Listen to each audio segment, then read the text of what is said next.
Hello guys, नमस्ते। तो guys, आज की इस वीडियो में हम एक मोस्ट इम्पोर्टेंट चीज़ पर चर्चा करेंगे। अब वो चीज़ मोस्ट इम्पोर्टेंट क्यों है? मान लीजिए आपने केवाईसी कर ली। केवाईसी करने के बाद में आपकी मेन नेट चेकलिस्ट पूरी की पूरी डन हो गई और आपका जो बैलेंस है वो कुछ ना कुछ माइग्रेट हो गया है और आपके पास एक फास्टप्रेज की भी है। अब आपका बैलेंस माइग्रेट हो गया, आपके पास फास्टप्रेज की है। अब जैसे ही आप पाई वॉलेट में जाते हो, फास्टप्रेज की डालते हो और वॉलेट में लॉगिन करते हो और वहां पर जाकर जब देखते हो तो आपको पता लगता है कि मेरा बैलेंस तो यहाँ पर 0 पाई बता रहा है। अब मान लीजिए आपके भी यही समस्या है, तो ये समस्या पहली बात तो आती क्यों है, इस पर चर्चा करेंगे। फिर इसका समाधान क्या है, उस पर चर्चा करेंगे। अब ऐसी कुछ समस्या दो भाइयों की थी, उन्होंने वीडियो पे कमेंट किया, तो सबसे पहले तो मैं उनका कमेंट बता देता हूँ उनकी क्या प्रॉब्लम है। अब देखिए, एक भाई का कमेंट है कि सर मेरा जो वॉलेट एड्रेस है वो अलग बता रहा है, मतलब पाई वॉलेट में तो कुछ अलग एड्रेस है और जब मेननेट चेक लिस्ट में जाके ये देखते हैं तो वहां पर कुछ अलग जो है वॉलेट एड्रेस बता रखा है।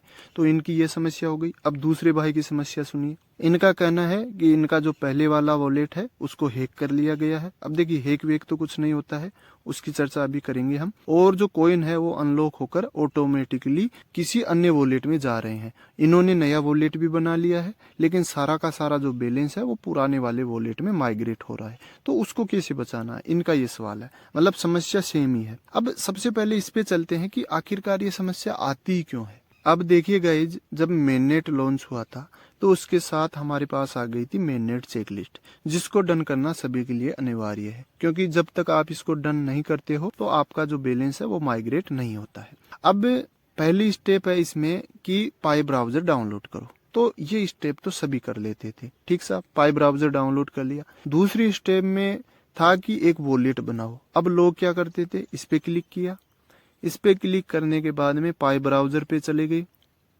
पाई ब्राउजर में जाने के बाद में यहाँ पर क्रिएट ए न्यू वॉलेट पे क्लिक कर दिया, जैसे मैंने कर दिया अभी, और जनरेट न्यू वॉलेट पे क्लिक कर दिया। क्लिक करने के बाद में अभी देखिए मेरा 24 घंटे बता रहा है, क्योंकि मैंने 2-3 इससे पहले वॉलेट जनरेट कर लिया था। क्योंकि हम वॉलेट कितने भी जनरेट कर सकते हैं, लेकिन एक दिन की लिमिट होती है 4 वॉलेट की, ठीक है। तो जैसे ही आप जनरेट न्यू वॉलेट पे क्लिक करोगे तो आपके सामने एक फास्टप्रेज की आएगी, ठीक। उस की को आपको कॉपी करना होता था और आपको कहीं पर भी सुरक्षित जगह लिखना होता था। अब लोग क्या है, जाने अनजाने में उसको लिखते नहीं थे, गौर नहीं करते थे, सोचते थे कि रिकवर हो जाएगी। तो उस टाइम के लिए तो वो क्या करते थे, उसको कॉपी करके रख लेते थे। फिर जाते थे तीसरी स्टेप पे, ठीक। तीसरी स्टेप में जाने के बाद में कन्फर्म यूर पाई वॉलेट पे क्लिक करके जो की मिली थी उसको यहाँ पर डाल के कन्फर्म यूर पाई वॉलेट पे क्लिक कर दिया, ठीक। क्लिक करने के बाद में निश्चित हो जाते थे कि अब हमारा जो भी बैलेंस है वो आ जाएगा ऑटोमेटिकली हमारे वॉलेट में, ठीक। अब आपको 6 महीने बाद याद आता है कि हमारा जो बैलेंस माइग्रेट हुआ है उसको जाके देखते हैं कि आया है या नहीं आया। तो आप जाते हैं पाई ब्राउजर में, ठीक। पाई ब्राउजर में जाने के बाद आप क्लिक करते हैं वॉलेट पर।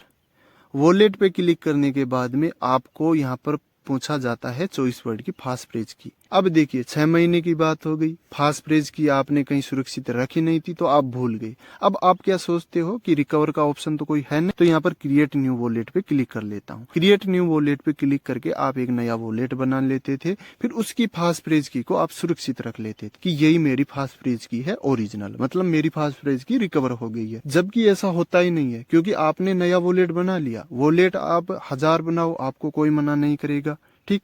वॉलेट कितने भी बना सकते हो, लेकिन आपका जो बैलेंस है वो अलग ही वॉलेट पे, जो सबसे पहले वॉलेट बनाया था उस पे जा रहा है। आप भरोसे बैठे हो दूसरे वॉलेट के, ठीक है। तो ये समस्या के कारण ही जो है आपका जो बैलेंस है कहीं और पर जाता है और आपके पास जो फास्टप्रेज की होती है वो किसी और वॉलेट की होती है। तो दिक्कत यहाँ पर ही आती है मेन। अब देखिए ये दिक्कत है, मान लीजिए आपका पहले वाला वॉलेट था, उसमें कुछ बैलेंस माइग्रेट हो गया और आपके पास फास्टप्रेज की नहीं है, तो वो बैलेंस तो आने से रहा, उसको तो कोई भी नहीं ला सकता। बस बचा कुचा बैलेंस आप बचा सकते हो। तो उसके लिए आपको क्या करना है, तो उसके लिए आपको मेननेट चेकलिस्ट में जाना है और मेननेट चेकलिस्ट में जाने के लिए बैलेंस पे क्लिक करना और यहाँ से मेननेट चेकलिस्ट आ जाएगी। अब तीसरी स्टेप पे आपको गौर करना है, यहाँ पर आपको देखना है वॉलेट एड्रेस। जैसे कि मेरा जो वॉलेट एड्रेस है उसके लास्ट जो वर्ड है वो देखता हूं मैं, FWVM6, ठीक है। ये आपने देख लिया, इसको या तो याद कर लेना या कहीं पर लिख लेना थोड़ी देर के लिए, ठीक है। अब ये यहाँ पर चेक करने के बाद में आपको जाना है अपने पाई ब्राउजर में। पाई ब्राउजर में जाने के बाद में आपको यहाँ पर जो आपके पास फास्टफ्रेज की है, मान लीजिए पहले वाले वॉलेट की नहीं है तो दूसरे वाले वॉलेट की होगी, या जो भी आपके पास फास्टफ्रेज की है उसको यहाँ पर डालना है और डालने के बाद में अनलॉक कर लेना है। जिनके पास फास्टफ्रेज की नहीं है उनकी भी बात करेंगे, लेकिन जिनके पास है जो भी है उसको डाल के यहाँ पर लॉगिन कर लेना है। मैं यहाँ फिंगर से कर रहा हूँ लॉगिन।